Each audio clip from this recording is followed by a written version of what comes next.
காடின் நடுவில் தனியாக அலைந்து கொண்டிருக்கும் பசி, தாகத்தால் வாடும் குட்டி குரங்கு.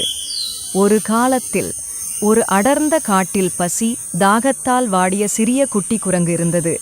நதிக்கரையில் தண்ணீர் குடிக்க குனியும் குரங்கு. திடீரென்று நீரிலிருந்து முதலை கண்கள் திறப்பது. அவன் தண்ணீர் குடிக்க வந்தபோது ஒரு முதலை காத்திருந்தது. தாக்கத் தயாராக இருந்தது. முதலை திடீரென்று பாய்ந்து வரும் காட்சி. குரங்கு பயந்து அழுகிறது. அந்தச் சமயம் குட்டி குரங்கு தனது வாழ்க்கை முடிந்துவிட்டது என நினைத்தான். புதர்களிலிருந்து விரைவாக வந்து பாயும் பாம்பு. ஆனால் உதவி வந்தது யாரிடமிருந்து தெரியுமா? பாம்பு. பாம்பு முதலைக்கு பின் பாய்ந்து கடித்து முதலை வலியுடன் அலறி நீரில் பின்வாங்குகிறது.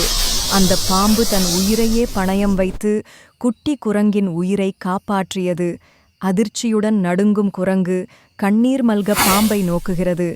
எப்போதும் பயந்த அந்த உயிரே இன்று தனது உயிரை காப்பாற்றியது என்பதை குரங்கு நம்பவே முடியவில்லை. போராட்டத்தால் சோர்ந்து பலவீனமாக விழும் பாம்பு. ஆனால் அந்த போராட்டத்தால் பாம்பு பலவீனமடைந்தது. பாசமுடன் பாம்பை தூக்கி எடுத்து மர நிழலில் வைத்து காப்பாற்றும் குரங்கு. அந்த கணத்திலிருந்து பாம்பை தன் சகோதரனாகவே பார்த்தான் குட்டி குரங்கு. குரங்கு பழம் தண்ணீர் கொடுத்து பாம்பை பராமரிக்கிறது. ஒருவருக்கொருவர் துணை நிற்கும் உண்மையான நண்பர்களாக அவர்கள் வாழத் தொடங்கினர். குரங்கு என் பாம்பு ஒன்றாக அமர்ந்து அமைதியாக இருக்கும் காட்சி அருகிலுள்ள விலங்குகள் ஆச்சரியமாக பார்க்கின்றன.